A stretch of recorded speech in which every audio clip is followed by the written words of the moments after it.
Это боевая башня в родовом селении ингушского тайпа Тумхой, будто сторожевой великан, молчаливый и неприступный, охватывающий своим взором весь аул и все постройки от мала до велика. Все 15 жилых башен, склеповые могильники и наземные гробницы. Некогда здесь проживали жрецы, специалисты горского права и медицины, что свидетельствует о высоком моральном, нравственном и духовном богатстве ингушского народа. И средневековый храм Тумгой-Ярды тому свидетельство.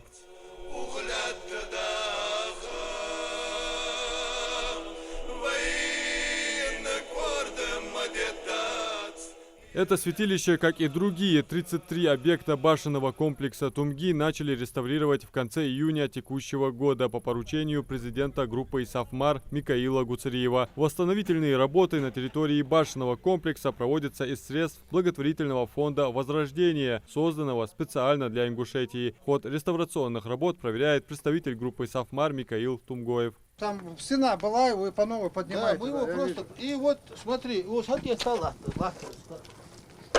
латышки, Сбоку, сбоку идет. Исторически. А это как? А это, он же овально идет оттуда полностью. И вот до этого угла он овально идет. А вот эта стена прямо идет. И это тоже прямо шло. Уже зайдя вовнутрь боевой башни, которая, согласно данным интернет-ресурсов, построена не позднее 16 века, генподрядчик реставрационной компании Нуруддин Харсиев показывает детально, какую работу уже провели по восстановлению укрепительно-оборонительного сооружения, возведенного в те времена зодчими. Круговую, да, бары, и полностью она, как я тебе там указывал, на самый этот угол упирается эта стена. Мы его, конечно, да, Андрей, вот так и построим. И ханыште пар исторически.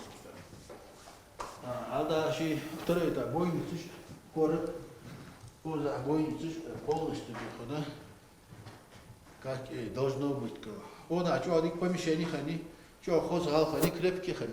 Боевую башню, в принципе, как и другие жилые, реставраторы буквально откапывали из земли на глубине в 3 метра. Нуруддин Харсиев показал, и вот этот подвал раскопать предстоит и его, руководствуясь в первую очередь проектом, историческими справками и данными экспертов шаг за шагом, придавая первозданный облик.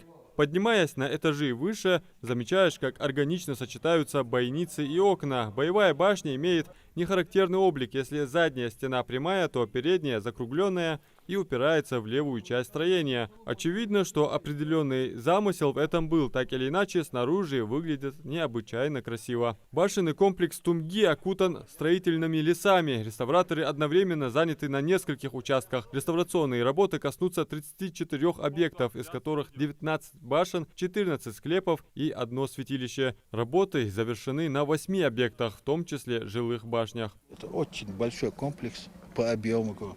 С одного конца до другого конца тут примерно 300-400 даже и больше метров. Проводя реставрационно-восстановительные работы, важно соблюдать историческую точность во всех ее аспектах. К слову, строительный материал, например, камни, используются те же, что и предками, если, конечно, не потеряли изначальный вид и свойства. Стены разрушились или вовсе ушли под землю. Реставраторы их вновь поднимают, и так с каждым объектом. И даже основные компоненты раствора те же, что использовали предки. Мы через институт НИИ узнали все компоненты, которые находятся в этом растворе. И вроде у нас все получилось, и раствор очень хороший. Башенный комплекс Тумги расположен на юге Ингушетии и граничит с Грузией, к западу от реки Аса. Поселение словно защитная крепость, возведенная у самых ворот в горную Ингушетию, все еще хранит в себе былую атмосферу. И как раз задача, поставленная фондом Возрождения, не позволить кануть в лету историческому богатству ингушей, сберечь для потомков сокровища нации, ее память. Вообще эти работы нужно будет провести везде. Где-то их сегодня, где-то их нужно было провести вчера, рассыпались башни, да, посыпались, они стоят. Где-то можно будет провести их через 3 года, через 5 лет, да, но эти работы будут, скорее всего, необходимо провести в полной горной части Ингушетии, где стоят башни. Они сыпятся, им сотни лет, а где-то, может, и 1000 лет, точно не могу сказать, да, поэтому со временем, еще десяток лет от них ничего не останется. И поэтому это сегодня такие аварийно-спасательные, реставрационные работы, чтобы они сохранились. Если мы сегодня эти работы не проведем, их не будет. И это важно. И знаете, там читаешь в средствах массовой информации, там некоторые комментарии, там, может, не нужно было их трогать, там еще что-то. Не тронуть их не будет. Лучше, Как Меллер, да. Меллер вот осень, наверное, не простоял бы. Это один из самых больших склепов. И мы вместе там были и увидели, там 2 угла уже ушло. И осень, дожди, и он бы ушел бы во враг, свалился бы в пропасть. Масштабная реконструкция башенных комплексов Горной Ингушетии реализуется благодаря договоренности главы региона Махмуда Али Калиматова и президента группы «Сафмар» Микаила Гуцериева. Сегодня благотворительный фонд «Сафмар» «Возрождение» финансирует строительно-реставрационные работы. Это на данный момент работы идут Эбан, реставрационные Кели, Пуй, Тумхи и Дошхакле. Идут вот на этих 5 объектах уже идут работы. Где-то завершаются, где-то только начались работы. Как я говорил раньше, у нас поступает много просьб от разных родов республики, тейпов, сделать их башни. Мы их, естественно, ложим. У нас есть специальная папка, где мы это собираем, и в порядке очереди мы идем, двигаемся, делаем реставрационные работы. Поэтому, как сказал Микаил Саварбекович Гуцериев, в ближайшие 10 лет, программа рассчитана на 10 лет, и за 10 лет мы должны эти работы выполнить. Находясь в окружении таких башенных комплексов, как Галушпи, Кязи, Някест и Бишт, башенное поселение Тумги, где сосредоточены в одном месте многочисленные древние памятники архитектуры, стали колыбелью для почти 60 современных ингушских фамилий. Среди них Тумгоевы, Албаковы, Олиговы, Мережковы, Целоевы, Теркакиевы, Долгиевы, Умаровы и многие другие, которые сегодня выражают благодарность и Микаилу Гуцериеву, и главе Ингушетии за неравнодушное и трепетное отношение к наследию предков. Я дул дячуна, я дагдихачуна, я лил дячуна. Маснина, чобаркла лорсон. Да садол Микаэли Талилс команди.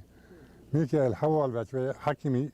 طبعا الجوتيريا ميكائيل ده واه وولس ده بيركد خلطه مولي بتحمن طبعا البيزنس مان شيء قميقا حيوي ذا يغاضا يموت جيج حتوي الولور ويقوم دوق حمده دوق غالي دوق ابيكتي ويضامشك تايدر شيء ادر خو ادر حنيحتن الموضوع جا بروجرام وتاع واتشرا دوق اكشولوجيت ده داجي ابريكت يوخل قدوه حمدر دوق مليون جدود ده قيت ان يختارون جاتر الحيه اذا اخش ده اخ حكيين اخ سبيشاليست دخا سبيشاليست عمو بيش تاغني بوخ دابو بيابت حوين بعد بقي بوخ لا حاجه شلتها دير ديت حنشلت وي حم حسوم دور داود وغاض اشتدود استوري حسوم دد ويقومون موت فندمنتال موت حسوم بابا قيت درج الدنيا نبرزنا تاخد داود دوي حد مو دادوخي وعاشي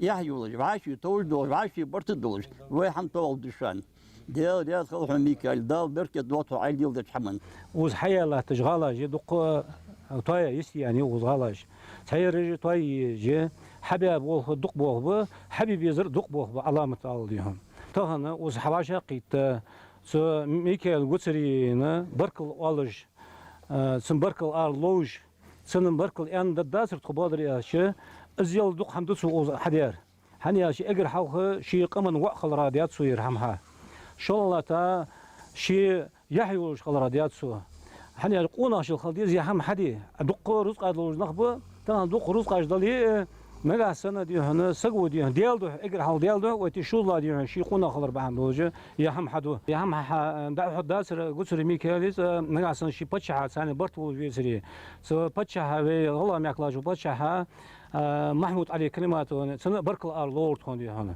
سنة ديار ياس خل داسي دولت سميكيل غوتسيرين او حاليات سنة او دا يحتاج هنا نجا سنة يغلاش بور سنة كمان دي هنا شو سنة واشتا دازري هم هذا ديار ياس خل سنة داسي دولت سنة داشي متجا مو هو داشي متجا دجا هو ليلدش هم دا بركة دولت سنة. Важно рассказать о еще одном проекте, который реализуется при содействии фонда «Сафмар» Микаила Гуцериева. В дело сохранения истории, предков и башенных комплексов в первозданном виде будут привлечены для реставрационных работ в Тумги выпускники школы каменщиков. Первая группа уже освоила новые знания и даже может выступать в качестве наставников.